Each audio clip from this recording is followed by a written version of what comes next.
স্পিচের part 2 এর ক্লাসে আজকে তোমাদের সবাইকে স্বাগত। তো এর আগের ক্লাসে আমরা পার্টস অফ স্পিচ নিয়ে আলোচনা করেছি। পার্টস অফ স্পিচ জিনিসটা কি, পার্টস অফ স্পিচ কয় প্রকার, এবং নাউন নিয়ে আলোচনা করেছি। তো সেইখানে আমরা নাউনের proper noun, common noun, collective noun, material noun এবং অ্যাবস্ট্রাক্ট নাউন নিয়ে আলোচনা করেছি। তবে সেইখানে একটু আমরা কি শুধুমাত্র নাউনের প্রকারভেদে আলোচনা করেছি। আজকের পার্টে নাউনের একটু আলোচনা করব, পরে বাকি পার্টগুলোতে চলে যাব। তো নাউনকে গণনার ভিত্তিতে দুই ভাগে আমরা সাধারণত ভাগ করতে পারি। একটা হচ্ছে কাউন্টেবল আর একটা হচ্ছে আনকাউন্টেবল নাউন। আজকে তোমাদেরকে আমি শেখাবো কাউন্টেবল নাউনটা কি, আনকাউন্টেবল নাউনটা কি। আসো দেখি। গণনার ভিত্তিতে সাধারণত নাউনকে দুই ভাগে ভাগ করা যায়। কিসের ভিত্তিতে? গণনার ভিত্তিতে। অর্থাৎ এই যে গুনতে পারি আমরা, কিছু জিনিস আমরা গুনতে পারি, কিছু জিনিস আমরা গুনতে পারি না। এই যে গণনার ভিত্তি, এই গণনার ভিত্তিতে আমরা নাউনটাকে সাধারণত দুই ভাগে ভাগ করি। একটাকে আমরা বলি কাউন্টেবল নাউন, আর একটা হচ্ছে আনকাউন্টেবল নাউন। এখন কাউন্টেবল নাউন জিনিসটা কি, আনকাউন্টেবল নাউন জিনিসটা কি, সেইটা এখন তোমাদের সাথে ক্লিয়ার করব। আসো আগে আমরা দেখি কাউন্টেবল নাউন জিনিসটা কি। যে নাউনকে গণনা করা যায় তাকে কাউন্টেবল নাউন বলে। যে নাউনকে কি করা যায়, গণনা করা যায়। অর্থাৎ যে জিনিসটা তুমি গণনা করতে পারবা, গুনতে পারবা, সেটাই হচ্ছে কি আমার কাউন্টেবল নাউন। এই কাউন্টেবল নাউনের কিছু এক্সাম্পলস আমরা দেখতে পারি। Like there is a book on the table. এখন দেখো এই যে বুক, বুক জিনিসটা তুমি কাউন্ট করতে পারছো না, তোমার কাছে কতগুলো বই আছে, তুমি অবশ্যই কাউন্ট করতে পারবে। I bought a pen. এই পেন তোমার কাছে কয়টা আছে? আমার কাছে একটা আছে, তোমার কাছে 10টা থাকতে পারে, কারো কাছে আরো অনেক বেশি থাকতে পারে। এই যে পেন জিনিসটা, এটাও আমরা কাউন্ট করতে পারি, that's why it's a countable noun. এবং পরবর্তীতে Bangladesh is a developing country, same ভাবে কান্ট্রিটাও আমরা কি করতে পারি, কাউন্ট করতে পারি। দ্যাটস ওয়াই হচ্ছে কি এগুলো আমার হচ্ছে কোন নাউন, এগুলো হচ্ছে আমার কাউন্টেবল নাউন। এরকম কাউন্টেবল নাউনের কিছু উদাহরণ আমরা দেখতে পারি। Cat, dog, computer, eggs, banana, ball, bird, chair, laptop, cup, pencil, shirt, house, sister, আর হচ্ছে ব্রাদার। এই প্রত্যেকটা জিনিস কিন্তু তুমি কাউন্ট করতে পারো। অর্থাৎ ক্যাট কয়টা আছে, ডগ কয়টা আছে, এক্স কয়টা আছে, তারপর বানানা কয়টা আছে, এই প্রত্যেকটা জিনিস তুমি কাউন্ট করতে পারো। তাহলে এইটা কোন নাউন? এগুলো হচ্ছে কাউন্টেবল নাউন। এবার হচ্ছে আসো আনকাউন্টেবল নাউনে চলে যাই।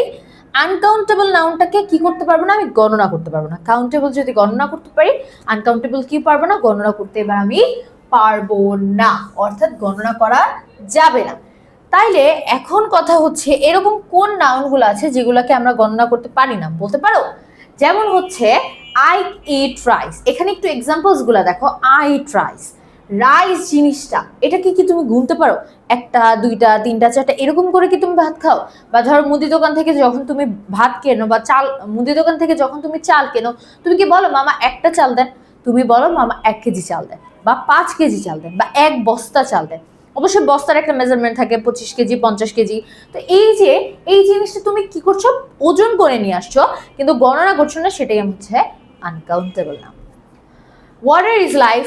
ওয়াটারটাও কি আমরা কি করতে পারি না, কাউন্ট করতে পারি না, এগুলো আমরা হচ্ছে কি ওজন করে নিয়ে আসি। দ্যাটস ওয়াই ওয়াটারটাও হচ্ছে আমার আনকাউন্টেবল নাউন।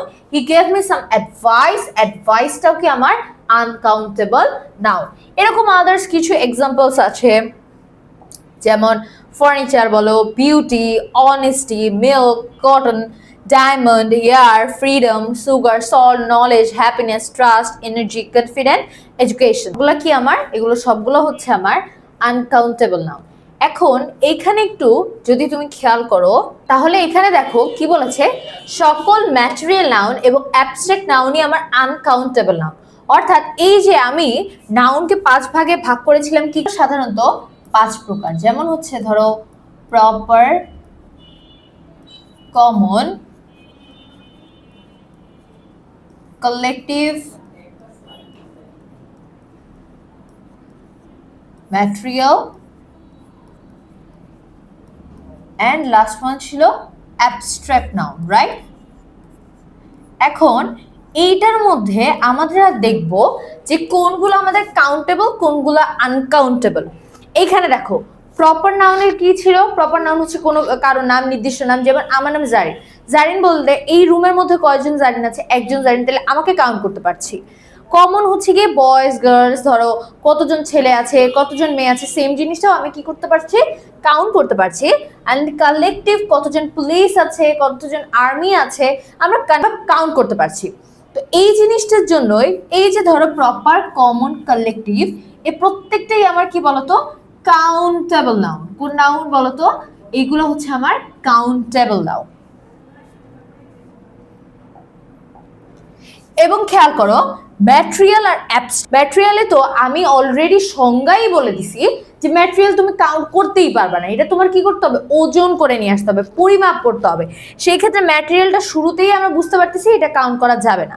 আর অ্যাবস্ট্রাক্ট হচ্ছে আমাদের এমন একটা গুণ বা বৈশিষ্ট্য যেটা হচ্ছে আমরা দেখতে পাই না, ছুঁতে পারি না, আমরা শুধু অনুভব করি। তাইলে যেই জিনিসটা তুমি দেখতে পাও না, যে জিনিসটা তুমি ছুঁতে পাও না, সেটা কি তুমি গণনা করতে পারবা? পারবে না। দ্যাটস ওয়াই এই যে ম্যাটেরিয়াল আর অ্যাবস্ট্রাক্ট এগুলো হচ্ছে আমার আনকাউন্টেবল নাউন। বুঝতে পারছো? তাইলে আমার শুরুর প্রপার কমন কালেকটিভ হচ্ছে কাউন্টেবল এবং হচ্ছে ম্যাটেরিয়াল আর অ্যাবস্ট্রাক্ট হচ্ছে আমার আনকাউন্টেবল নাউন। তো আশা করছি এখন থেকে যদি আমি তোমাদের জিজ্ঞেস করি যে কোনগুলো কাউন্টেবল নাউন এবং কোনগুলো আনকাউন্টেবল নাউন তোমরা বলতে পারবে। এবং হচ্ছে সাধারণত নর্মালি নাউনটাকে আমরা 5 ভাগে ভাগ করেছি এবং গণনার অর্থাৎ কাউন্ট করার ভিত্তিতে আমরা নাউনটাকে মূলত 2 ভাগে ভাগ করেছি, কাউন্টেবল এবং আনকাউন্টেবল। আশা করি এতটুকু পর্যন্ত তোমাদের সবার ক্লিয়ার।